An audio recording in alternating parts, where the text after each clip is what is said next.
Bendiciones a todos, Dios los bendiga. Muy atentos, por favor, el día de hoy. Como lo dijimos ayer, el título es La obra del Espíritu Santo en general. Ayer veíamos cómo el Espíritu Santo estuvo presente en la vida de Jesús desde el momento de su concepción. En esta serie de estudios, a menudo hemos tenido que referirnos a ese gran consejo que se mantuvo en la eternidad, cuando Dios el Padre, Dios el Hijo y Dios el Espíritu Santo se reunieron. Y la obra de salvación se dividió entre ellos. El Hijo se ofreció para tomar sobre sí mismo la naturaleza humana, para obedecer perfectamente la ley y morir por la culpa y el castigo de los pecados de hombres y mujeres. Y el Espíritu Santo se ofreció para tomar sobre sí la obra de aplicar esa redención. Esa es su obra particular y ahora debemos dedicarle nuestra atención. Y de nuevo aquí debemos dividir este tema en dos secciones principales: la obra general del Espíritu Santo y su obra en particular. Hay una obra del Espíritu Santo en relación con la aplicación de la redención a todas las personas, y tiene una obra especial en la aplicación de la redención a aquellos que tienen la experiencia redentora. Y no vamos a tratar este último punto aún, sino la obra que hace el Espíritu Santo en relación con la obra redentora de Cristo, antes e independientemente de eso. Primero, debemos señalar que su propia venida y presencia en la iglesia y el mundo es, en sí misma, parte de su obra. Y en relación con esto, quisiera llamar la atención sobre Juan 16, 8 al 11. Nuestro Señor dice: y cuando Él venga, refiriéndose al Espíritu Santo, convencerá al mundo de pecado, de justicia y de juicio. De pecado por cuanto no creen en mí, de justicia por cuanto voy al Padre y no me veréis más, y de juicio por cuanto el príncipe de este mundo ha sido ya juzgado. Estos versículos son de suma importancia y es vital que los interpretemos correctamente, porque muchas veces se malinterpretan y con frecuencia se suelen interpretar como si fueran una descripción de la obra que hace el Espíritu Santo en las almas de las personas a fin de llevarles a la salvación. Y puede que hagan alguna referencia indirecta a eso, pero intentaremos mostrar que esa no es su principal referencia, que eso no es lo que en realidad está describiendo. Se puede advertir que en otras versiones se utiliza la expresión declarará al mundo, y no es la palabra convencer, como se traduce en la Reina Valera, sino declarar. Y no es necesario recalcar la diferencia entre declarar y convencer. Se puede declarar a una persona sin convencerla. Convencer significa que se ha persuadido a esa persona. En otras palabras, la Reina Valera apoya la interpretación que consiste en que estos versículos describan la forma en que el Espíritu Santo lleva a una alma a la salvación. Ahora bien, hay un sentido en el que toda alma llevada a la salvación recorre el mismo camino, pero ese no es el significado total de esa afirmación. San Juan 16, 8 al 11 es una afirmación general con respecto a la venida del Espíritu Santo y al efecto de esta. Y se puede advertir que nuestro Señor tiene mucho cuidado de decir que cuando venga el Espíritu Santo, no declarará a los individuos ni a los creyentes, sino al mundo. Ahora bien, el mundo incluye a todas las personas, aquellos que se convierten y los que no lo hacen. Pero nuestro Señor tiene el cuidado de decir que la obra de declaración es algo que el Espíritu Santo hace al mundo. Y creo que los predicadores, tristemente, muchas veces se desvían a menudo en sus exposiciones debido a que han olvidado esto. Otro punto a advertir es este: ¿Alguna vez nos hemos sentido perplejos ante el significado de estos versículos? Por ejemplo, nuestro Señor dice que el Espíritu Santo declarará el pecado del mundo y luego afirma que de pecado por cuanto no creen en mí. No dice que declare al mundo enseñándole toda la verdad acerca del pecado. No, no dice eso. Solo especifica una cosa en particular, por cuanto no creen en mí. Y eso nuevamente es muy significativo. La ley que Dios dio a través de Moisés declara el pecado en ese sentido general y no era preciso que el Espíritu Santo viniera a hacerlo. Pero el Espíritu Santo hace esa obra especial y de la misma manera cuando nuestro Señor comenta la justicia y el juicio, los reduce a algo muy concreto. En otras palabras, la enseñanza de nuestro Señor está aquí en relación con el efecto que tiene sobre el mundo la propia venida del Espíritu Santo. Y dice que la misma presencia del Espíritu Santo en la iglesia declara el pecado, la justicia y el juicio. En Hechos 5, 29 al 32 hay una afirmación paralela. Pedro y los demás apóstoles son llevados ante la asamblea, ante el Sanedrín, donde Pedro hace la siguiente apología, defensa, y esto es lo que leemos. Respondiendo Pedro y los apóstoles dijeron: es necesario obedecer a Dios antes que a los hombres. El Dios de nuestros padres levantó a Jesús, a quien vosotros matasteis colgándolo en un madero. A este Dios ha exaltado con su diestra por príncipe y salvador, para dar a Israel arrepentimiento y perdón de pecados. Y nosotros somos testigos suyos de estas cosas, y también el Espíritu Santo, el cual ha dado Dios a los que le obedecen. Nosotros, dice Pedro, somos testigos suyos de estas cosas. Y el Espíritu Santo es un testigo de estas cosas que os estamos diciendo. La venida al mundo del Espíritu Santo testifica en cuanto a ciertas cosas y al dar testimonio declara al mundo el pecado, la justicia y el juicio. ¿Y cómo hace esto? Bueno, pues sigamos la propia exposición de nuestro Señor. Pero de paso debemos ver un aspecto general, porque es una parte vital de toda la doctrina de la obra del Espíritu Santo y es esta. En los tres casos, el Espíritu Santo está señalando hacia el Señor. No se detiene en el pecado. No nos enseña sobre sí mismo o llama la atención sobre sí o se glorifica. Está constantemente dirigiendo la atención hacia el Señor. Y esa es la característica de toda la obra del Espíritu Santo, su función y ocupación, como enseña claramente aquí nuestro Señor, y es glorificarlo a Él, a nuestro Señor Jesucristo. Toda nuestra redención viene de Cristo, cada bendición, cada experiencia, todo. Juan dijo eso ya en el mismísimo principio de su evangelio, en Juan 1:16, dice: de su plenitud tomamos todos y gracia sobre gracia. El Espíritu Santo no puede darnos nada que no venga de Cristo. No nos da nada por sí mismo, sino que lo transmite, lo medía por nosotros, lo reproduce en nosotros, lo materializa, esa plenitud que es en Cristo y su redención. De modo que podemos advertir que cuando nuestro Señor interpreta estas tres cosas, lo hace enteramente en términos de lo que hará el Espíritu Santo con respecto a Él.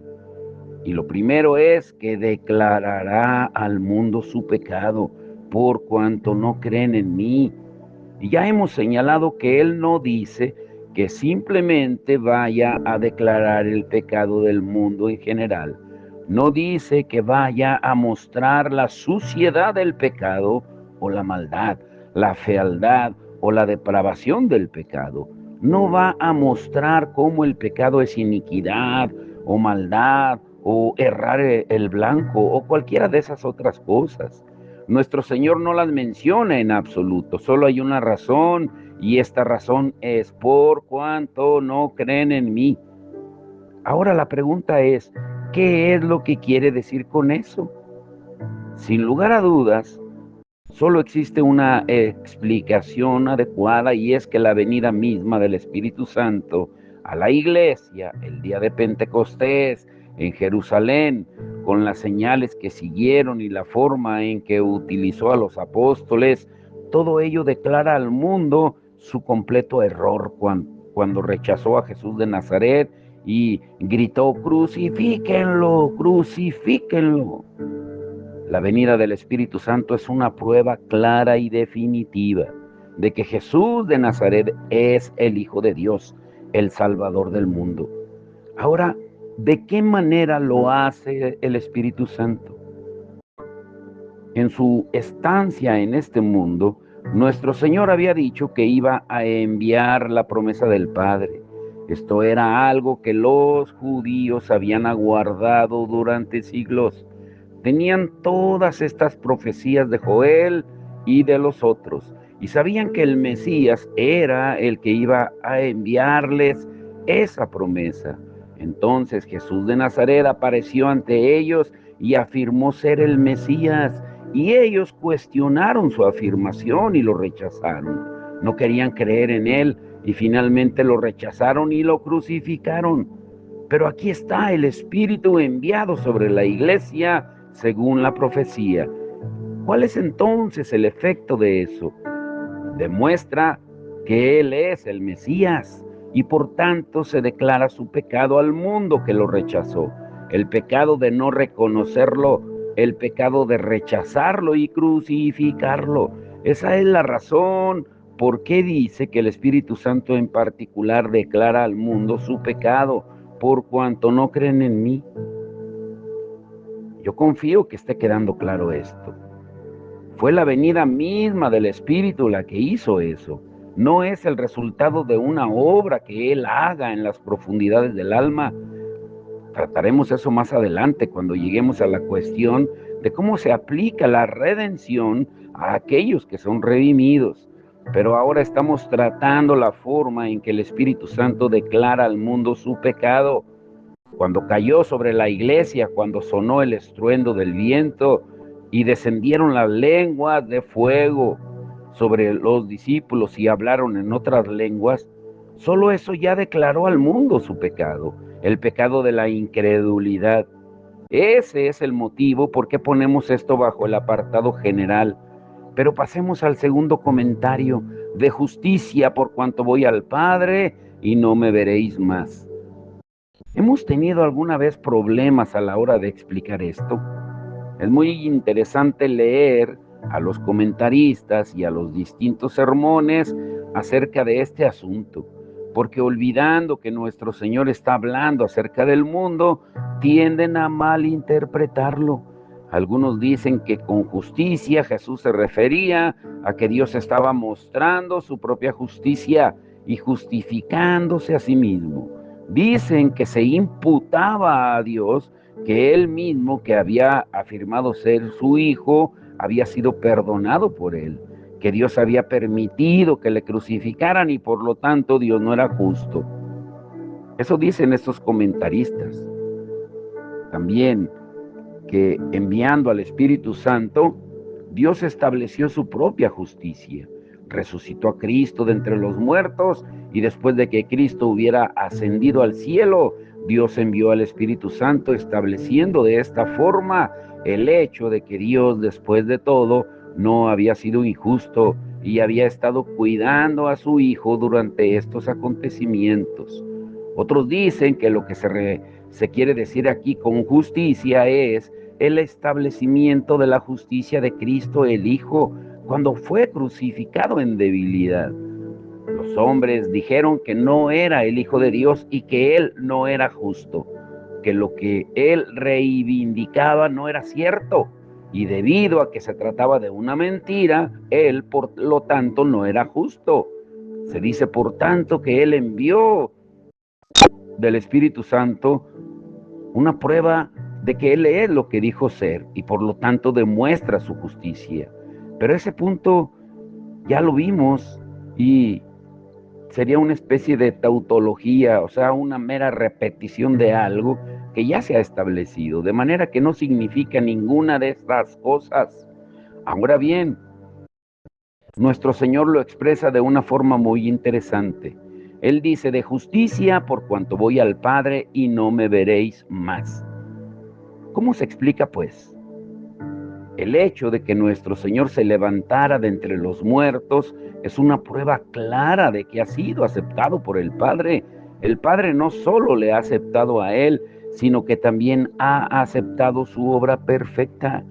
Por eso el apóstol Pablo nos da la clave para resolver este problema en Romanos 4:25, donde él dice, el cual fue entregado por nuestras transgresiones y resucitado para nuestra justificación.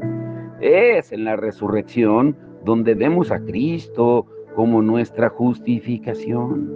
El hecho de que Dios lo resucitara de entre los muertos con su inmaculada y perfecta vida de obediencia, con su obediencia pasiva en la cruz al sufrir la culpa y el castigo de todos los pecados de hombres y mujeres. En la resurrección Dios está declarando, estoy satisfecho, la ley está satisfecha, no hay nadie que pueda traer ninguna acusación, pero la prueba definitiva de la aceptación que hace Dios de Cristo como nuestra justificación es el envío del Espíritu Santo.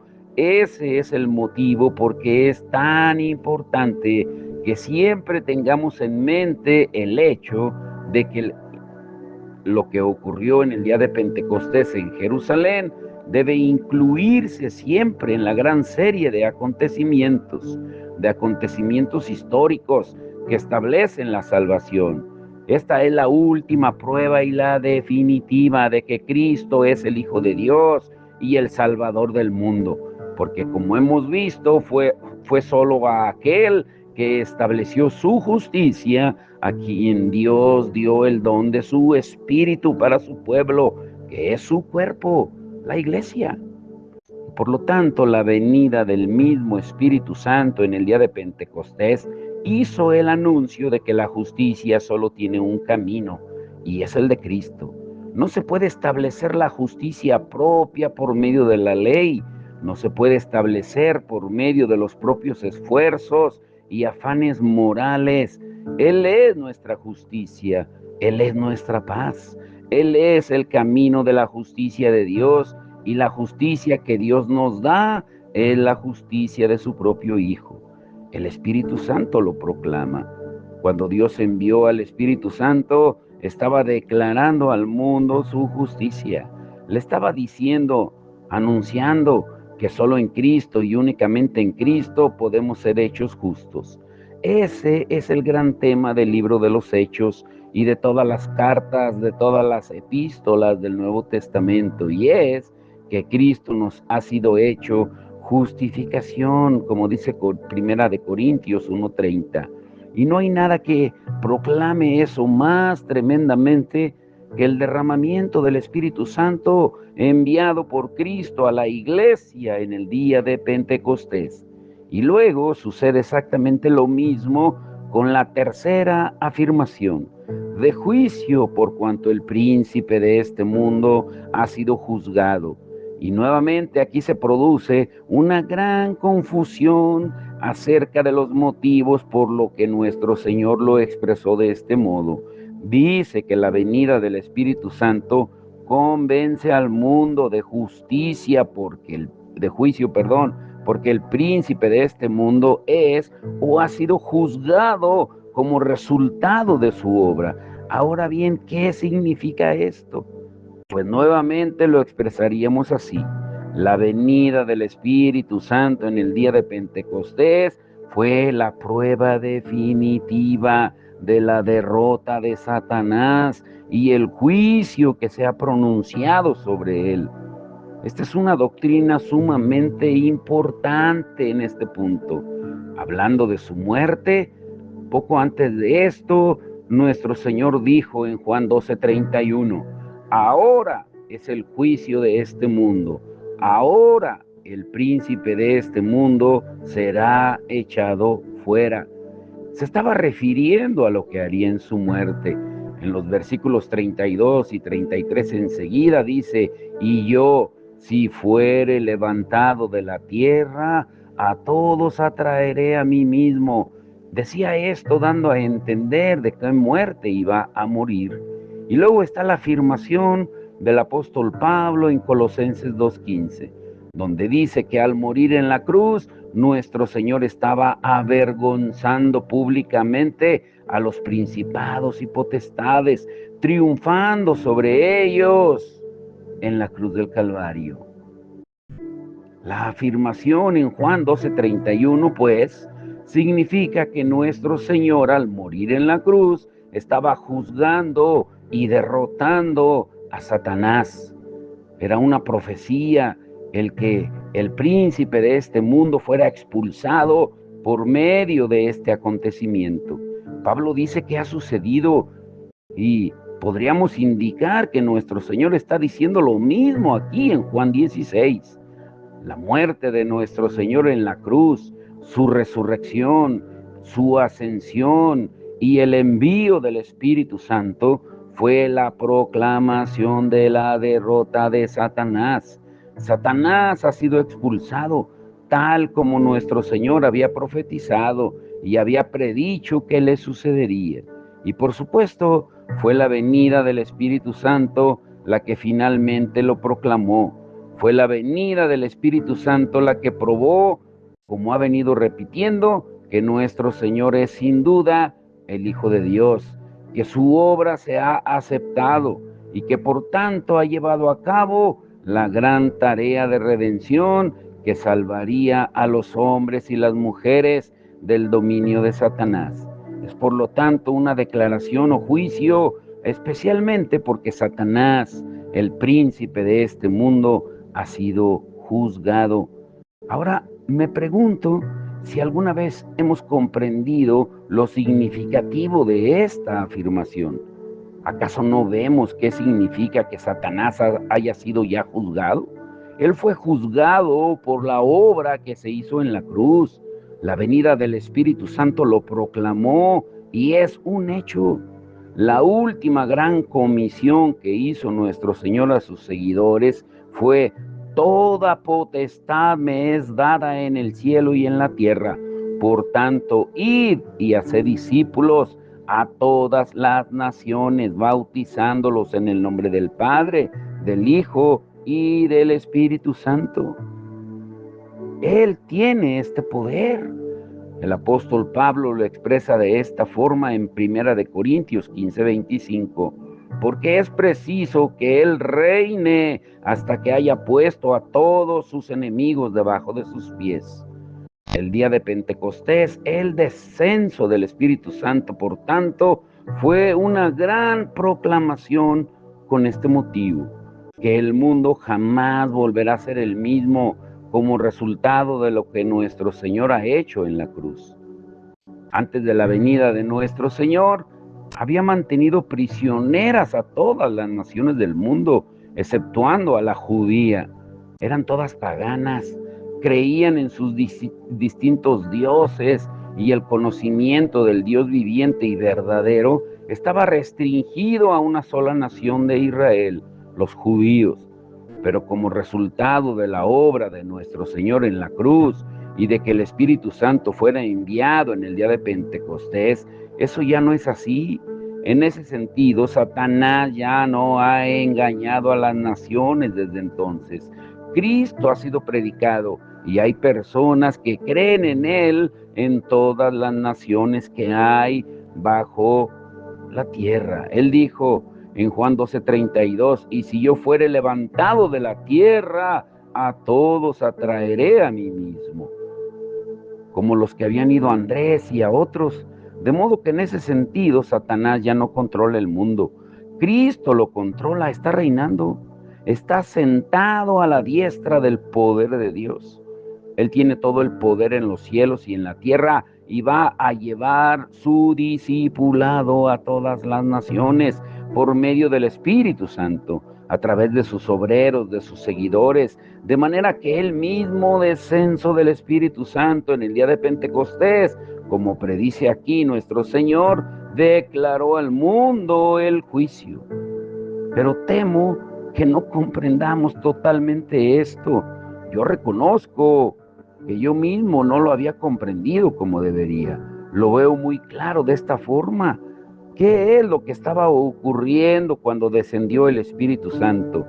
Entre otras cosas, era una proclamación al mundo de que el hechizo de Satanás sobre el mundo había acabado, había sido quebrantado, había sido expulsado, como nuestro Señor profetizó que sería.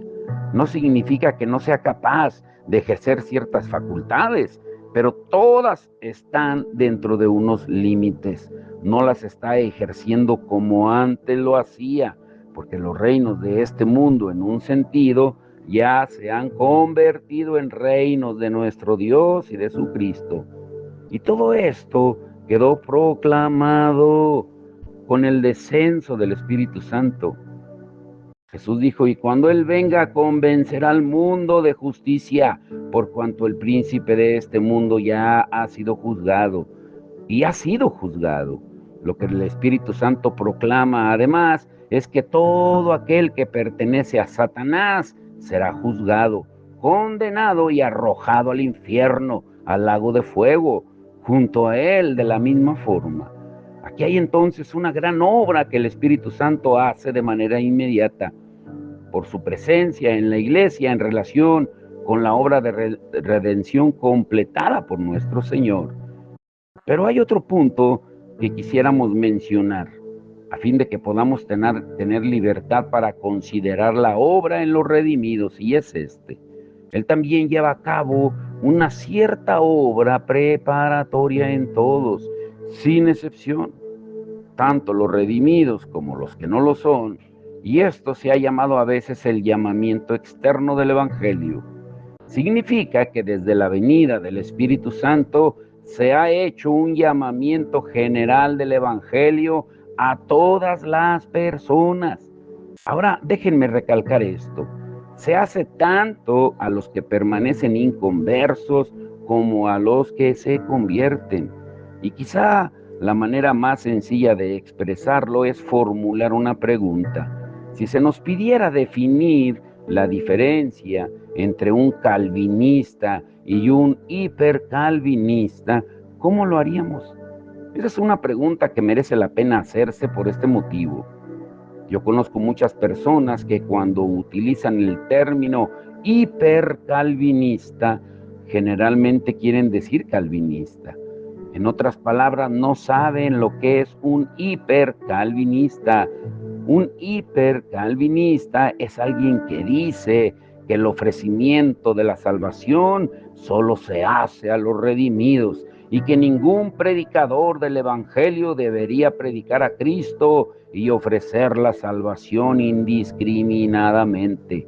Un hipercalvinista considera una persona peligrosa a cualquiera que ofrece o proclama la salvación a todo el mundo. Muchas veces a los continuistas se nos describe como arminianos, peligrosos, porque predicamos a Cristo y ofrecemos la salvación a todos. Pero llama la atención sobre el hipercalvinismo, a fin de que podamos comprender que la Biblia enseña que Cristo debe ser predicado a todos.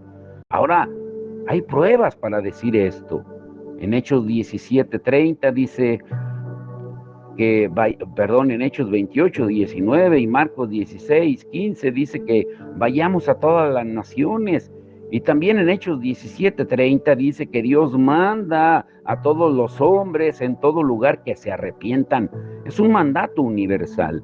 Y tomemos la afirmación que Pablo hace acerca de sí mismo y de su propio ministerio en su discurso a los ancianos de Éfeso, en el que dice que debemos recordar que él ha testificado tanto a judíos como a griegos. O sea, eso viene a ser a todo el mundo. En Hechos 20:21, acerca del arrepentimiento para con Dios y de la fe en nuestro Señor Jesucristo. El Evangelio es una proclamación universal, Otra forma en la que puedo demostrarlo es esta. Nuestro propio Señor, en su parábola sobre el banquete de bodas, nos dice que algunas personas fueron invitadas y no asistieron, en Mateo 22, versículo 2 al 14, y reconoce que el evangelio se predicará a algunos que lo rechazarán. Eso demuestra que debe ofrecerse a todos. Y encontraremos la misma enseñanza en Lucas 14, en la parábola que es paralela a esta, acerca de otro banquete de bodas. Sin duda las escrituras nos dicen de manera muy específica que ciertas personas rechazan y rechazarán el evangelio. Pablo dijo en Antioquía y en Pisidia que habían estado predicando el evangelio a los judíos, pero que lo habían rechazado, de manera que iba a apartarse de ellos y dirigirse a los gentiles, en Hechos 13:46. Esta proclamación del evangelio debe hacerse a través de la palabra de Dios. En Primera de Pedro 1:12 hay una gran afirmación con respecto a esto. Dice: a estos, los profetas, se les reveló que no para sí mismos, sino para nosotros, administraban las cosas que ahora os son anunciadas por lo que os han predicado el Evangelio por el Espíritu Santo enviado del cielo, cosas en las cuales anhelan mirar los ángeles. El Espíritu Santo siempre obra a través de la palabra de Dios. Ahora bien, hay muchas personas que afirman que lo hace directamente. Eso fue lo que provocó que un grupo, llamados los cuáqueros, se apartaran del cuerpo principal de los puritanos. Dijeron que la palabra ya no era necesaria, que el Espíritu Santo hablaba directamente a cada persona de algún modo místico por medio de alguna luz interior. De ninguna manera. El Espíritu Santo siempre utiliza la palabra. Pedro dice en Primera de Pedro 1:25, esta es la palabra que por el Evangelio os ha sido anunciada. Y también dice Primera de Pedro 1:23, siendo renacidos no de simiente corruptible, sino de incorruptible por la palabra de Dios que vive y permanece para siempre. Ahora escucha esto y quédate con esto. A fin de llevar a cabo su obra, el Espíritu utiliza la palabra de Dios. ¿Y qué es lo que hace? Bueno, déjame darte dos ejemplos. Primero, revela a través de la palabra el gran amor de Dios hacia los pecadores en general. Dios, por su gran amor con que nos amó, dice Efesios 2:4. En segundo lugar, presenta y ofrece la salvación en Cristo a través de su pueblo. Afirma los hechos de Cristo. Esa es la ocupación de los predicadores del Evangelio. Es dar cuenta de la vida, la muerte, la resurrección y las apariciones de nuestro Señor resucitado. ¿Qué es la predicación? Es la proclamación de estos hechos acerca de Cristo. Y no solo eso, es una explicación de los hechos, el significado de los hechos y cómo estos hechos constituyen la salvación y son la causa, los medios de la salvación. De manera que estos hechos se presentan en la predicación de la palabra en el poder del Espíritu Santo. Luego, como ya hemos mencionado, el Espíritu Santo nos llama al arrepentimiento, llama a todo el mundo al arrepentimiento, a todos los hombres y mujeres en todas partes, debido a estos hechos, debido a aquel varón a quien designó, por el que todo el mundo será juzgado con justicia. Y finalmente, el Espíritu Santo nos llama a la fe en Cristo. Tomemos de nuevo esas palabras de Pablo en su mensaje de despedida a la iglesia en Éfeso. ¿Qué es lo que Pablo testificó? ¿Qué es lo que predicó? Fue el arrepentimiento para con Dios y de la fe en nuestro Señor Jesucristo en Hechos 20:21. Llamó a los hombres y a las mujeres en la fe en Cristo a fin de que pudieran obtener el perdón de pecados y heredar la vida eterna. Esa fue la forma en que nuestro Señor comisionó a Pablo en el camino a Damasco. Dijo que iba a enviarle al pueblo y a los gentiles para que se convirtieran de las tinieblas a la luz y de la potestad de Satanás a Dios, para que recibieran por la fe que es en Él perdón de pecados y herencia entre los santificados. Hechos 26:18.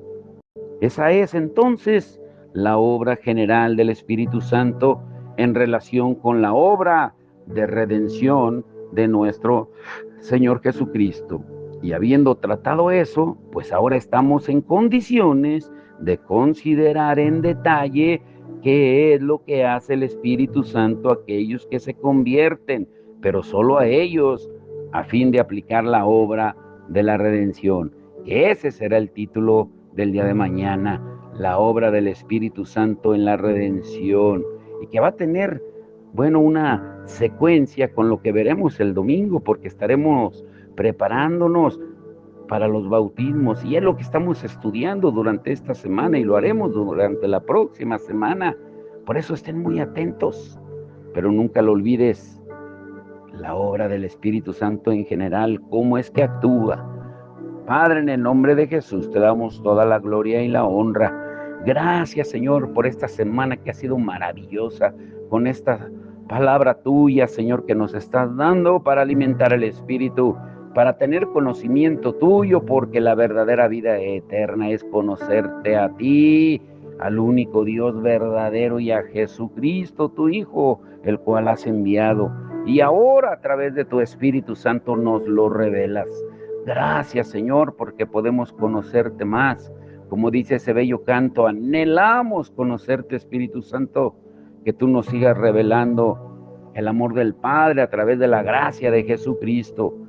Señor, que durante esta semana tú nos prepares para lo que tú vas a hacer el día de mañana también, allá en el hospital en Valles, Señor, que tú seas glorificado en todo, como dice Mateo 5:16, para que los hombres vean las buenas obras y glorifiquen al Padre que está en los cielos.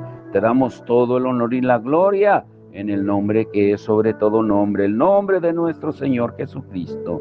Amén y amén.